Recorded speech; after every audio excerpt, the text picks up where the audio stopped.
नमस्कार. लोकात्मा न्यूज चॅनलमध्ये आपले हार्दिक स्वागत. बातमी आहे अंबड येथून पानेगाव घरकुल प्रकरण. रिजेक्ट यादीतील लाभार्थ्यांची चौकशी न केल्याचा आरोप, ग्रामसेवक व सरपंचांवर कारवाईची मागणी. जालना जिल्ह्यातील अंबड तालुक्यातील पानेगाव येथे केंद्र व राज्य शासनाच्या घरकुल योजनेच्या अंमलबजावणी संदर्भात कथित अनियमितता समोर आली असून रिजेक्ट यादीतील लाभार्थ्यांची पुनर्चौकशी न केल्याचा गंभीर आरोप संबंधित ग्रामसेवक व सरपंचांवर करण्यात आला आहे.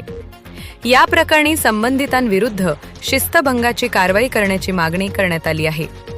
याबाबत दिलीप अण्णासाहेब लेकुरवाळे, राहणार पानेगाव, तालुका अंबड, जिल्हा जालना यांनी दिनांक 18 मार्च 2026 रोजी पंचायत समिती अंबड येथील गट विकास अधिकारी यांच्याकडे लेखी तक्रार अर्ज सादर केला आहे.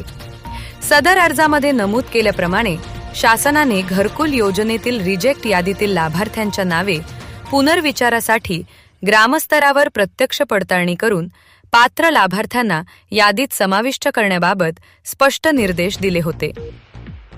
मात्र संबंधित ग्रामसेवक व सरपंच यांनी शासनाच्या निर्देशांकडे दुर्लक्ष करत कोणतीही प्रत्यक्ष चौकशी, स्थळ पाहणी किंवा लाभार्थ्यांचे फोटो संकलन न करता प्रक्रिया अपूर्ण ठेवली असल्याचा आरोप करण्यात आला आहे.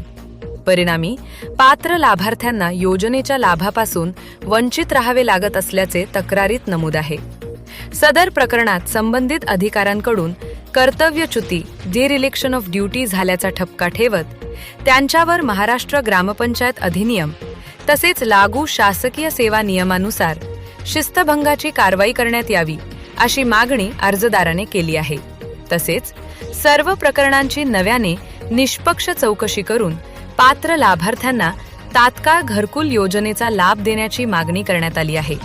दरम्यान दिनांक 18 मार्च रोजी तक्रार निवारण दिनाच्या पार्श्वभूमीवर प्रशासनाने या प्रकरणाची तातडीने दखल घेऊन निर्णय घ्यावा अशी मागणी करण्यात आली असून या प्रकरणामुळे पंचायत स्तरावरील कारभाराच्या पारदर्शकतेबाबत प्रश्नचिन्ह निर्माण झाले आहे. प्रशासनाच्या पुढील कारवाईकडे नागरिकांचे लक्ष लागले आहे.